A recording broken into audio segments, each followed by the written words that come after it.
Steve, thanks so much for taking the time to talk with us, and real excited to do this interview. Absolutely. I'm glad to be here, bud.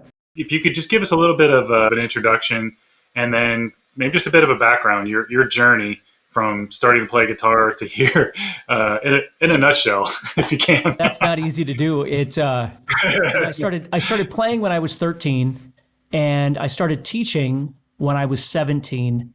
I graduated from high school early, went to college early, and then I started teaching. And basically, I just found that I was good at it. Like, that was just something that my ability of being able to break down ideas, musical guitar elements, it just came natural to me. And I very quickly had a very large group of students. When I got out of college, I was actually teaching more than 100 students a week privately, independently. And so I would teach 7 days a week. This is before I started playing in bands and stuff.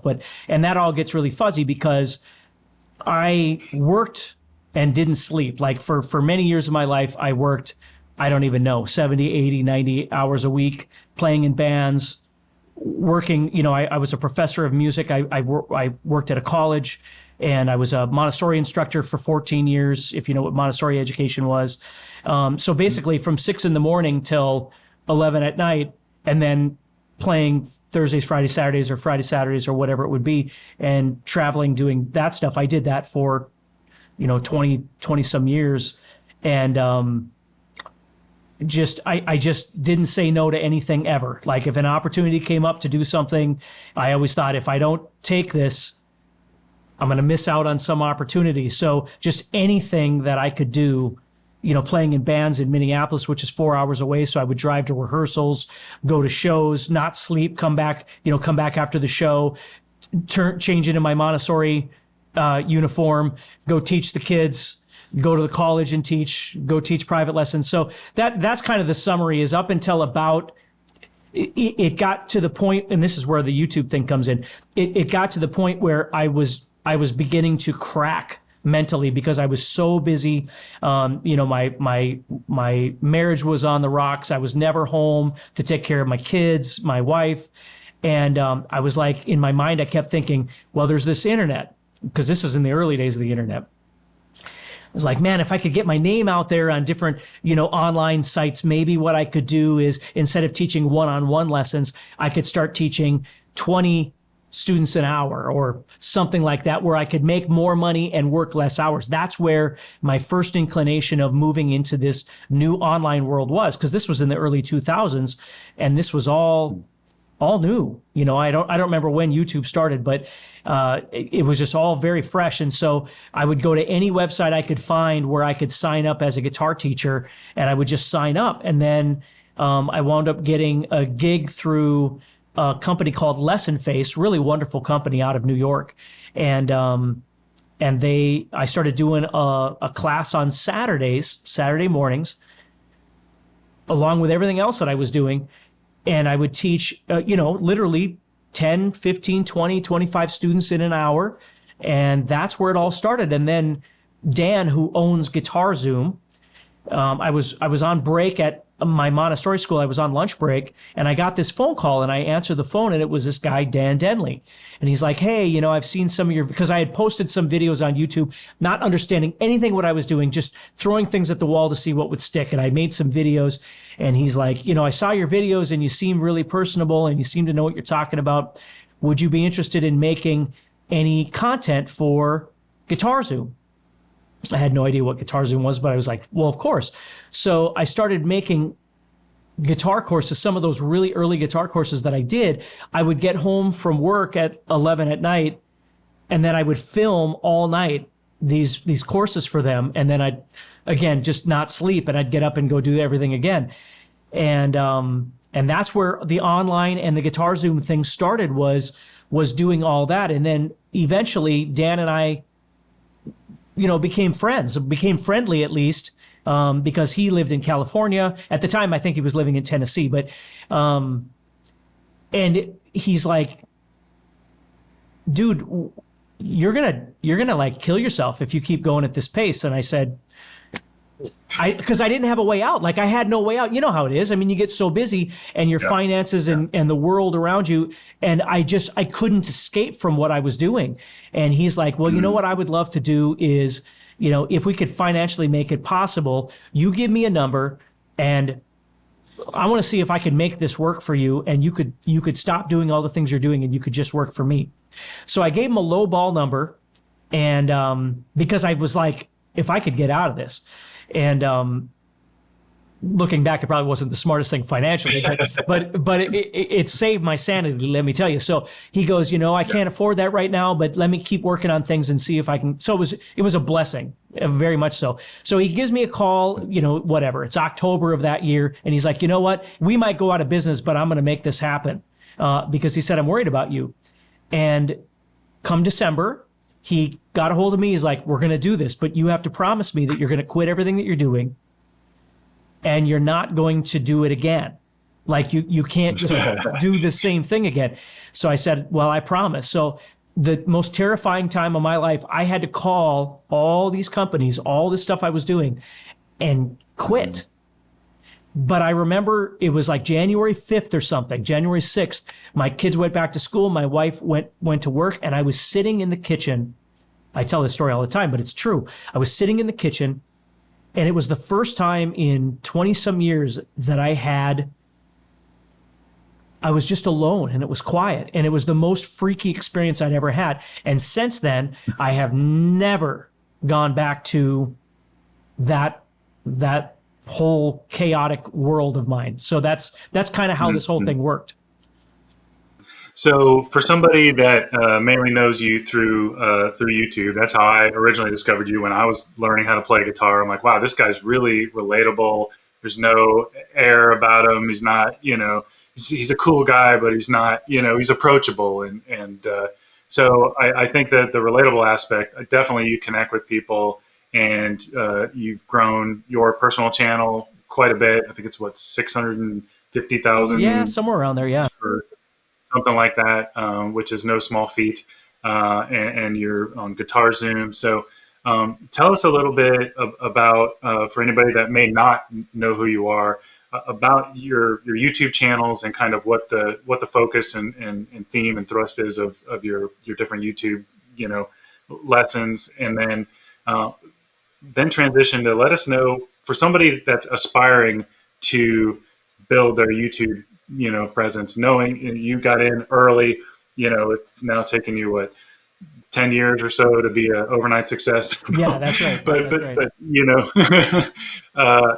some advice for people that are starting from zero, that getting into it now. Sure. Well, we have three channels. We have the Steve Stine channel, which is the one you mentioned. We have a GuitarZoom YouTube channel, which I think has somewhere around 350 to 400,000 subscribers. And then we have one called GuitarZoom Songs, which has less than 100,000, which I haven't tried to grow that one as much. The thing about YouTube then and YouTube now is that YouTube now has trends, right? In the early days of YouTube, and what you just said is I hope is the truth in terms of my approach to everything I do. I am the same person when I'm off screen as I am when I am on screen. I don't have a persona or a personality or something like that. And so my whole thing has always been, and this is not for everybody, please understand, but my whole thing has been honesty. Like, I just want to be me doing what I do. And if you like what I do, I want to help you. And if you don't like what I do, that's okay. You can find somebody else that works for you, and that's great. And that's always been my way of doing this. YouTube now is a little bit different because there's so many trends. Like, you get caught in these bait things where the thumbnail has to be a certain way for people to, it's like the ninja marketing things I'm sure you're familiar with. So you look at these dark marketing things of, well, what is it that you need to do to stay popular, right? And for me, my world isn't really about popularity. It's about relevant. like relevancy. Like that's all I want is as long as I maintain relevancy, I can continue doing what I do. And as long as I continue inspiring people to play or to get better or to just continue doing what they're doing or to not worry about being the best, but finding a way that works for them. That's always been my thing. And I don't think that is trendy. It doesn't base itself on those things, but there is a reality about the beast that is YouTube. To try and stay within the popularity of their algorithms, you have to continue trying to. The most important thing is feeding the beast, right? That's the most important thing is making consistent content.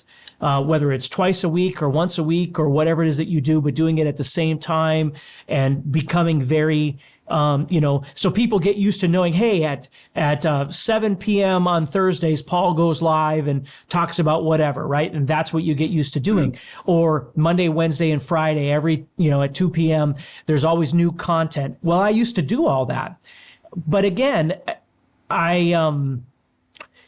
GuitarZoom is its own world. We have our own ecosystem. We have our own marketing and our own email and our own advertising and all those things. And so my ability to sustain my business isn't based on YouTube. Right. So YouTube is a vehicle that I use, just like Facebook or Instagram or anything like that, to connect with people organically on my end. But it isn't. The relevancy isn't in the vanity numbers, because what you start realizing in this whole game is that just because you have 650,000 subscribers doesn't mean you're wealthy. And it doesn't mean that those 650 subscribers are even watching everything that you make, right? They're not all connected. Just like you could have an email list of 50,000 people. It doesn't mean that email list is consistently active with people. So there's relevancy, and then there's this vanity element. And so I try, what you learn in YouTube, especially after being in it for 10 years, is that you can't base your self-worth on how many people watch a video. And it's very easy to do that when you're young and you're just getting into this. And am I good at what I do, or do I suck at what I do because people aren't watching my videos? Or for a while, my videos were kind of popular and now people aren't watching them much anymore. And again, that's the beast of YouTube. How all that works, if anybody had it figured out, and there are people that believe they do, but if everybody had it figured out, everything would be popular and then there wouldn't be any hierarchy to this stuff. So, I don't know if you asked this, but the trick to it is, in my opinion, is if you're going to start getting into this YouTube, this social media game. We talk about YouTube, but now we've got TikTok, which you don't even need YouTube anymore. You could use TikTok, or you could use Instagram, or you could use Facebook or whatever. Understanding each platform is very different from each other. So, there are people that are popular on TikTok that would not be popular on YouTube, or they're popular on Facebook that would not be popular on TikTok or YouTube for different reasons. So I found that when I post educational stuff, it does better on YouTube. When I post jamming or things like that, it does better on Facebook, right? So each place has its own thing. But so that's number one. Number two is that understanding that if you're going to get on YouTube, the best thing you can do, in my opinion, is not just chase the trends, but find something that authentically works for you in a way that works for you. An example would be like this drummer friend, very good friend of mine, wanted to start a YouTube channel. And he's like, I want my channel to be very edgy and I want to be able to swear and do this sort of thing on my YouTube channel. What do you think? And I said, well, that's perfectly fine, as long as you're still good with that 2 years, 5 years, 10 years down the road, because that's what grows your channel, is that stuff. So whoever you intend to be in the beginning is who you need to intend to be in the end. Otherwise, that stuff is going to be very disconnected from who you are further down the line. And of course, we don't really think about it that way. We don't think about, the forward thought of, will I be relevant in 10 years? Because who knows, right? But that's always been my thing is if you can get in there and you can do whatever it is you do in a way that is really authentically you, and you can foresee yourself still being that way 10, 15 years from now, then that's great. I think that's a great point because there's obviously a lot of work that happens behind the scenes. It's not like you flip on the camera, do something, and publish it. There's a lot of I've just gotten started. Building a Bog Street YouTube channel, and it's like just even planning what you're going to do next can be a huge task. So I think that you hit on a really important point, and that is you're doing something you love to do. You're a teacher, and you don't get your validation from how many likes you get, as much as the comments that people might give you, that like, thank you for taking the time to create this piece of content, basically, because you've unlocked something for me. Because guitar is a passion. It's a passion for you and millions of other people out there, and you're empowering people, and you're giving them something, and making it something, taking something that they love, and helping them grow in that. So that's the satisfaction for doing that. That's, I'm assuming, what motivates you day after day. It's what motivates me to build Bog Street and to do what I do. So just talk a little bit of that, how that, Sure. about connecting with people. And at the end of the day, that's what all of this is about, right? I mean, you can't pay your mortgage on likes and shares, right? So there's a transition that has to happen here between when you're 15 and you're making videos on YouTube because it's fun with your friends, and now all of a sudden you're trying to do it as a career, right? So, and let's face it, we all have to make money to sustain our lives, our families, everything like that. It's not that it comes down to, none of it ever comes down to the money. It comes down to doing what you love and hoping that you can do what you love and be able to sustain your family. I don't need more than I make. I just need enough to do what I do and enjoy my life, and not go back to the way I used to live my life. That's my goal. And so the thing about YouTube is that it might start off as being a vanity element where, and again, I don't mean to say that in a negative way, but you're doing it to see whether anybody has interest in what you're doing. And then at some point, you start trying to figure out how you might be able to maneuver from that into something that could be sustainable for you, which we know as musicians is not always easy to do. It's not easy to sustain your livelihood by just playing on weekends in a band, right? And you and I talked a little bit about this beforehand, is how there's so many different things you can do as someone in the music industry. I mean, there's so many different careers you could have. It doesn't just have to be that guitar player on the stage that everybody's looking at, which is great. But there's a lot of other ways of being able to kind of skin this cat, if you will.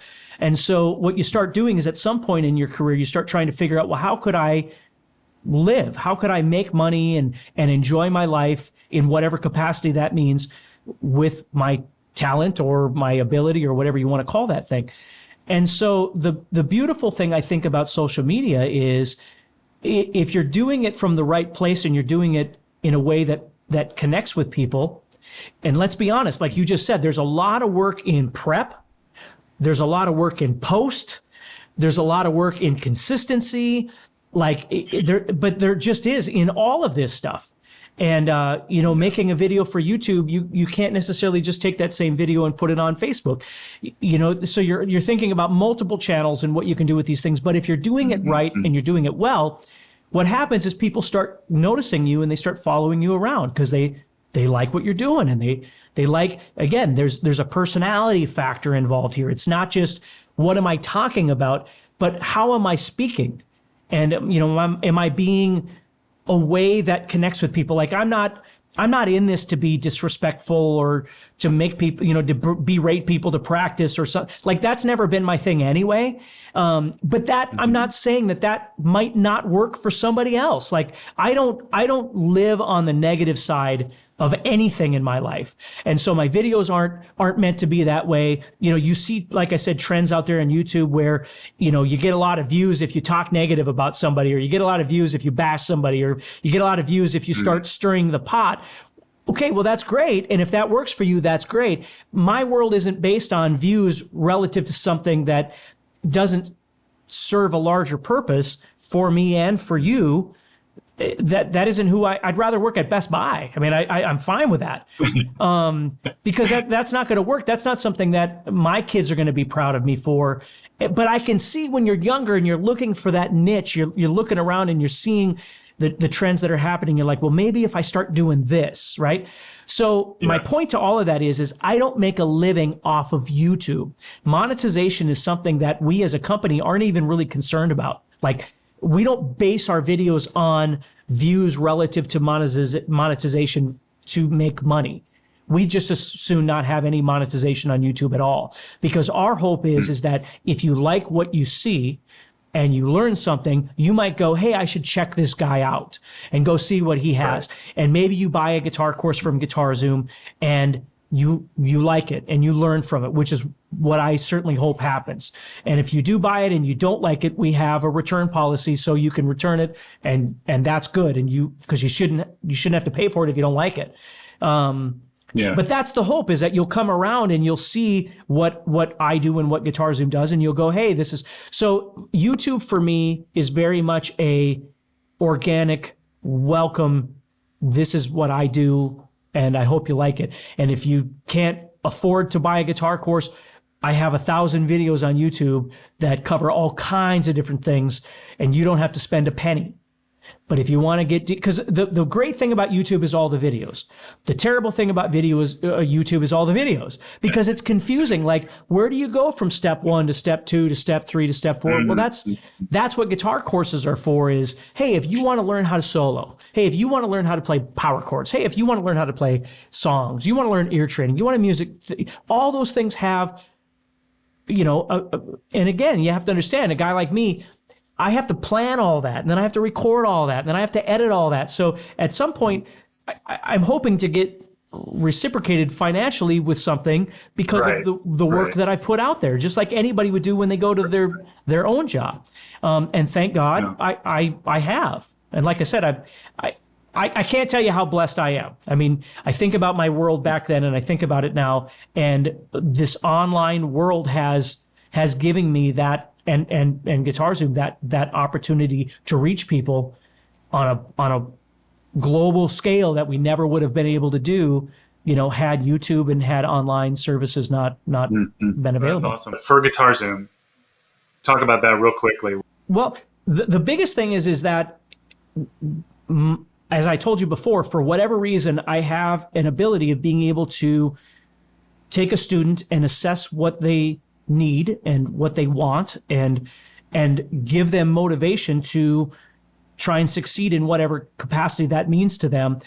And I was able to take literally thousands of students that I have personally taught, and all the experiences and all the things in my head, and start creating guitar courses that have a purpose. They're not just generalized to, although there are some generalized ones too. If you're an absolute beginner and you have no idea where to begin, we have guitar courses for that. But finding guitar courses that serve certain interests for guitar players. And for the most part, the guitar courses are not advanced courses, because most people, if you were that far advanced, you probably aren't looking for a guitar course anyway, right? I mean, it's for people that they're in the trenches. They're working all day, and they get home and they want to learn how to play. They want to have some fun, learn some songs that they like, whatever it might be. But they don't have 10 hours a day to be practicing. That's the reality. So making guitar courses that are for different people, of different interests, different places in their guitar journey. And that's what GuitarZoom is me thinking of those things, scanning the internet, asking people questions, going to, communities or groups and talking about stuff and seeing what people are interested in, and then trying to make stuff that answers that question. And then GuitarZoom, the guys I work with, which are just a wonderful group of people, then their job then is to take this and find a way to get it to the hands of people that are looking for this.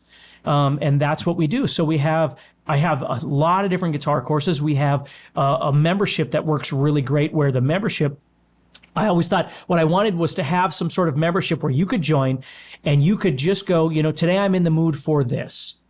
or I want to learn a little bit about this. So it's not a guitar course that's meant to study for an extended period of time, but it's little nuggets of information that I want to walk away inspired with some new lick, or I want to walk away understanding a little bit more about what a triad is, or whatever it might be. And that's what the membership is for, is it's got all these little pieces of information in organization, theory and chords and scales and soloing and all these different things, even home recording, like learning how to record, different kinds of songwriting, different kinds of things like that, where you can go in there and you can just kind of grab different things when you're feeling the need, and you can just learn something new. So that's what GuitarZoom really is, more comprehensive things when people need it, but yet having the availability to have these smaller ideas for people that are looking for that as well. That's awesome. And there's links. There'll be links in the comments to all that. So the last question I have for you is, Steve Stine, as a musician, do you have projects that you're working on that, as a musician, things that you're passionate about? Talk a little bit about what you might be working on. Aside from all of this stuff, which, to be honest with you, as a musician, it's really freeing, because when you're a guitar teacher, like, people think you practice all day, it's a great job. And don't get me wrong, there's a lot of benefits to it, but in reality, your day is spent teaching the same 5-6 chords and the same 3 scales, because 90% of your students are all kind of at the same level, because they're all just learning how to play. In my line of work, I'm able to kind of think about things that I think are really creative, and then build courses on that. So in a way, that is really freeing musically. But the other part is that, I will create jam tracks or content for other companies. Paul Reed Smith might need a video they have this guitar, and so I'll write songs for them. And then a lot of times those will spawn into other ideas. Now, like right now, I'm working with 2 different groups of people writing music. One is an instrumental thing, and one is a band thing. And that is one place that I wish I had more time for, because the hard part about writing music is it's hard to go, well, I got time between 2 and 3. Right? So you almost have to kind of set aside time where you go, okay, for the next couple weeks, I'm not going to be working. I'm just going to be focusing on this creative place. And we've got a lot of different ideas. Unfortunately, we don't all live in the same area. So the next step is for us to be able to fly somewhere and get together in a studio, and then start kind of sifting out these ideas, and then kind of move them into song form, which is hopefully going to happen sometime before winter, because once winter hits in North Dakota, you don't really want to. So that's the hope, is because I would love to get more music out there. I haven't done an album in probably 8 years. Well, actually, it's probably been 10 years. And so yeah, it would be great to get some music out there for sure. And again, whether anybody listens to it or not, we live in a world where at least you can get it done, and you can get it out there and see if anybody cares and feel accomplished. Well, Steve, we'll make sure we put the links to all that stuff. And man, I just thank you so much for your time. And I can vouch for the fact that you are the same guy on YouTube as you are in person, and so approachable, and just so generous with your time. And I appreciate it. And it was great talking with you again, man. Well, thank you so much. I appreciate that, buddy. And I'm glad to be here. And everybody take care and have a wonderful day.